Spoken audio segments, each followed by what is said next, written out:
Wait. No, it's good. Well, that's too bad. No, that's just my body. Something, boy.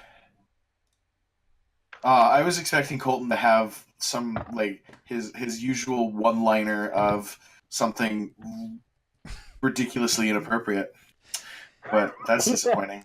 I did cut it out of the last one, but I cut it out like right after the word. I left everything else in. Oh, okay. So I got to play this really hilarious and fun one-shot last night. The setting was this place called the Nexus Tavern, which is this, it's a tavern that exists kind of in its own realm. And it is this, it's like a crossover point where all of these other planes and realms and worlds and timelines all just kind of converge. And so it's accessible from nearly any point anywhere, if you know how to get to it. So basically, like, you could find somebody from Earth, or somebody from the ninth hell, or just ridiculous out of the middle of nowhere meeting place. And my character was a human wizard by the name of Sean, and he uses my really awful pompous British accent, which is the one that I always go, but mother. Yeah, so that was his voice. So as soon as I'm described as being in the audience, I immediately decide, what, my pompous ass is just gonna boo every person that gets up on the stage. So there's all these legendary bards. This is a place of massive repute. Not just anybody is allowed to come play here. You have to be incredibly talented, incredibly well known already, and do an audition for this guy who I don't know what his criteria is, but supposedly, according to the lore, it's incredibly stringent. And so it was just really funny to me that my guy, who I decided was just going to be this pompous rich dude, is just booing everybody. And at one point, one of the bards that got up on the stage turns to Sean and goes, "What is your problem?" And he was like, "Back in my realm, the bards would never be allowed to just sit on the stage and tune their lyre. That would not be tolerated." So that kind of sets the stage for who Sean is. And as we continued to play, and I continued to think about, well, who might Sean actually be? Because I just rolled him up an hour before, because I was told, hey, we need a level 6 one shot. We're gonna run one session, just a couple of hours, but level 6, whatever you want to play. And so I rolled him up, and what I decided was, because of the nature of the Nexus Tavern, he's actually an Earthborn human. And then I realized that it would be hilarious if not just an Earthborn human, but on Earth, he's a nerd.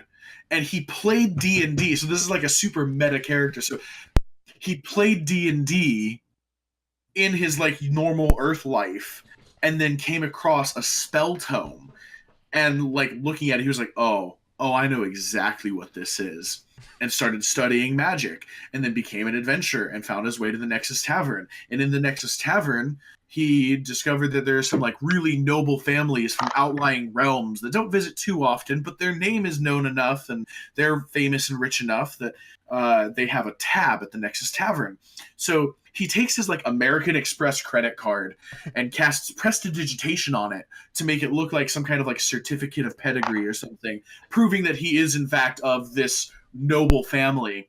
And he's basically embezzling them visiting the Nexus Tavern to get free stuff. And oh, I'm going to buy the greatest seats. I will always have the best seats in the house. That was much more German than I was gonna say that was a little bit German. But sorry. I'm going to buy the best seat in the house. That was still kind of German. I don't know. It was good last night. You know, pinky up and all that. Yeah. And I wouldn't say so, you're very like, good at British.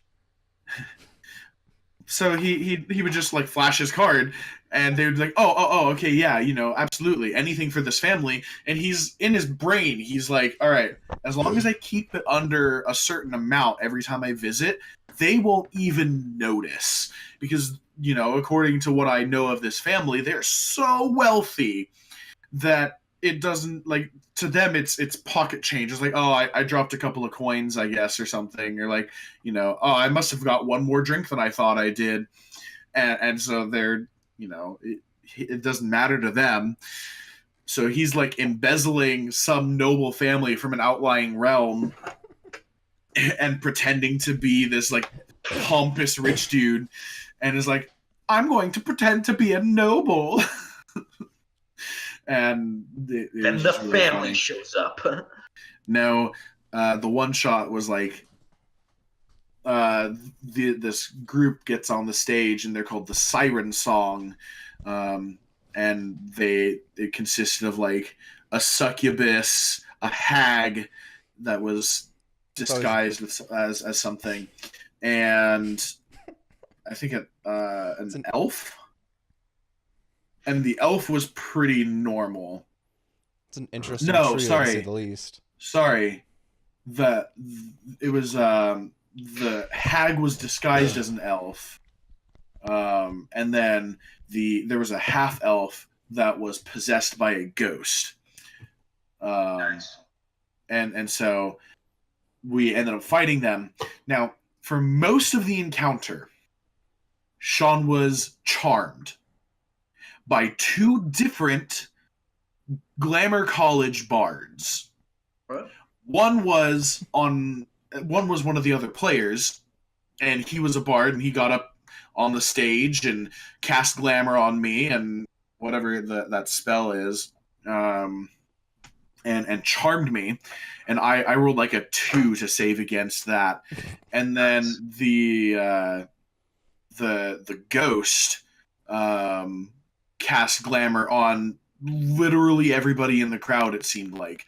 So then Sean spends his first like 3 or 4 turns up at the stage, and I'm like, okay, so what I'm doing is I'm casting Prestidigitation just over and over again because it's a cantrip, and just like shoveling handfuls of what appear to be gold coins out of my pockets.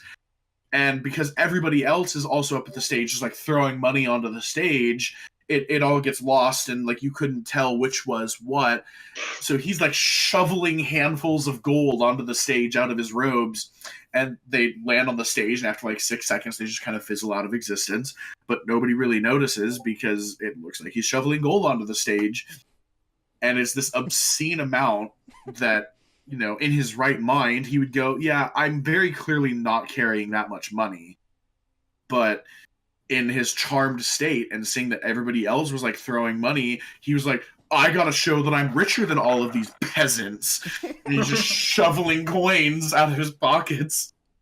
That's awesome. And then finally, by the very end of like in my last 2 turns that I got to play, I cast Fireball and just nuked the host of the ghost, and then in my second turn, she had possessed one of the other party members, but I wasn't, like, we weren't an actual party. It was like it was just a group of adventurers, and we were all happened to be on the same side.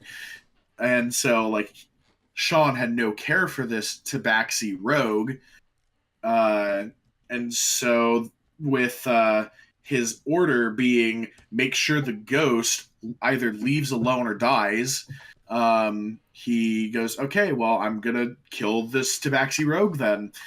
And then what was his name? Jerry was the bard's name, who had me charmed, and he points at me and he goes, you are not allowed to cast Fireball. And I was like, okay. And then on my turn I just cast Lightning Bolt, which does the same amount of damage, but in a 100-foot, 5-foot line, 100-foot long, 5-foot wide line. and I just blasted the Tabaxi Rogue, and she didn't quite die, but it was really friggin' close. That's awesome. And that was the one shot. But Sean was mostly the entertaining bit. So, if you hear a pompous British dude, it might actually be Sean making an appearance in Arturia. But that's irrelevant. So,